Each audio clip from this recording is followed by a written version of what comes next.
Hey guys, welcome back to another week of What's for Dinner. On Monday, I made some egg salad. So, of course, we have our hard-boiled eggs over there chilling in an ice bath. I cooked those in my Instant Pot.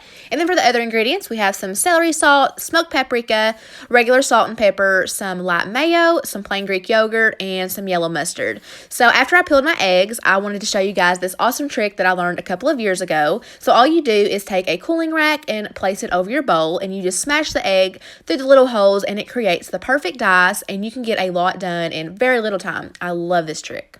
After I got all of those eggs diced up, I added in 1/4 cup of the mayo, followed by 1/4 cup of the plain Greek yogurt, and about 1 tablespoon of yellow mustard. So next for the seasonings, I'm adding in my celery salt and smoked paprika. This was my first time ever having smoked paprika, and I loved it. It added so much flavor. And then I just seasoned that with salt and pepper to taste and mix that all together. The original recipe called for sugar or honey and also some green onions, but I chose to leave both of those out. But after I got that all mixed together, I just placed a lid on it and I let that chill in the fridge for a couple of hours. I served this on bread. I'm using the Sara Lee honey wheat bread, and I did toast that up in my toaster, and I put it on a bed of spinach and cut it into little triangles. For our sides, I just have some plain Lay's baked chips and a dill pickle. This was such an easy and delicious dinner, and there was plenty of leftovers for Josh to take to work. On Tuesday, we had turkey burgers, so I've shared these a few times on my channel. It's the Butterball frozen, already seasoned burgers. They're so easy to make. I just cooked it in a skillet on my stovetop, and I served it on a whole wheat bun with a little bit of mayo, mustard, and some spinach. And there's also a slice of provolone cheese already melted onto it. And then for my side, I made some crispy cheese baked broccoli. So all I did for that was cut up 1 head of broccoli, and then I dunked that into an egg wash with just an egg and a little bit of milk.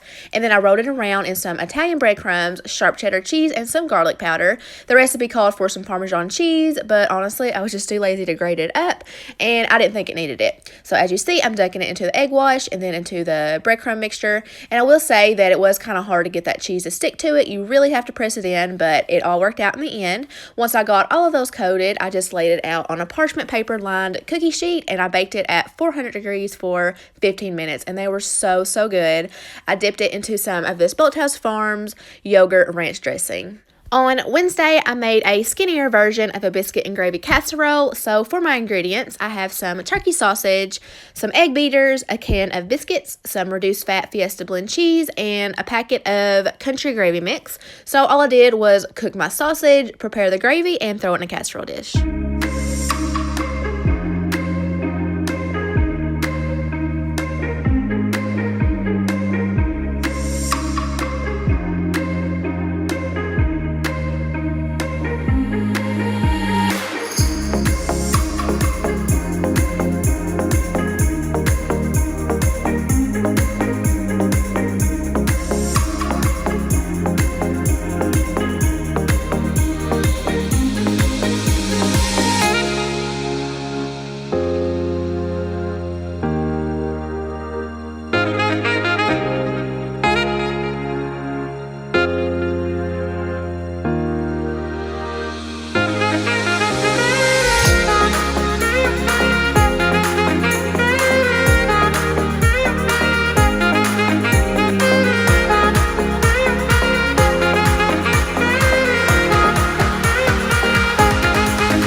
This turned out so delicious. We loved it, and the best part of it is it's only 273 calories per serving. I thought that was awesome, and I just served it with some strawberries and mandarin oranges on the side.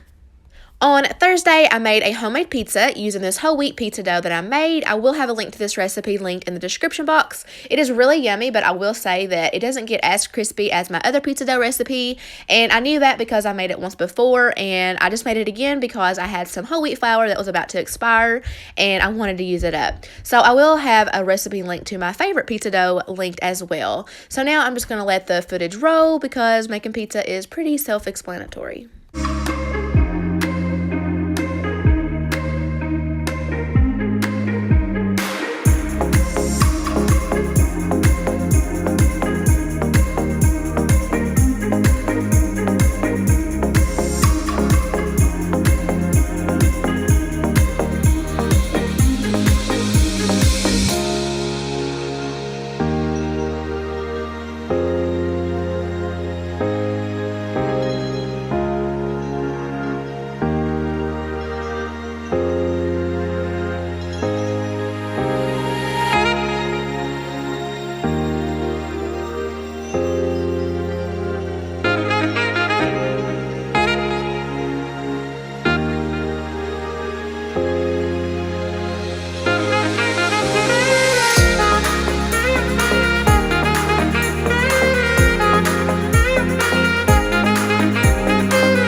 Slice of the ham and pineapple pizza. I wasn't feeling any sides, so I just had the slice of pizza, and it was so yummy. If you love pineapple on your pizza as much as me, leave a pineapple emoji in the comments.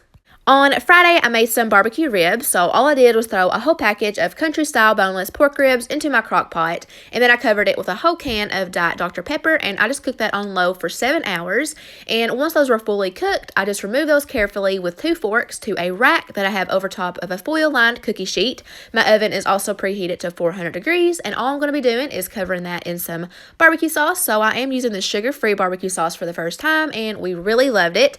So after I get all of the ribs covered, I'm going to put that in my oven for 15 minutes, and then I'm going to take them out, flip them over, and cover the other side in barbecue sauce and let them go for another 15 minutes.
These ribs came out so delicious, but I will say they did get a little bit dried out, I think from being in the oven too long, so next time I would just do 10 minutes on each side.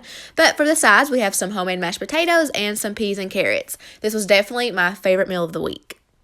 On Saturday, I made some garlic Parmesan chicken in the Instant Pot, so I just hit the saute function, threw in some butter and let it melt, and then I tossed in some minced garlic, and I just sauteed that for a few minutes. And then I added in some reduced sodium chicken broth, and then next I added in some seasoning, so we have some salt, pepper, and some garlic powder. I just gave that a quick mix, and then I added in my chicken. So I have some boneless, skinless chicken breast. I have about 1.5 pounds, and I did make sure they were sliced pretty thinly, and then I popped my lid on, hit the manual button, and I set the timer for 8 minutes. So when the timer was almost done, I heated up some half and half in the microwave, and I added 2 tablespoons of all-purpose flour. I should have got a bigger measuring cup because it was kind of hard to mix, but it all worked out in the end. When my timer went off, I did a quick release to let all of that steam out, and then I just removed my chicken to a separate plate.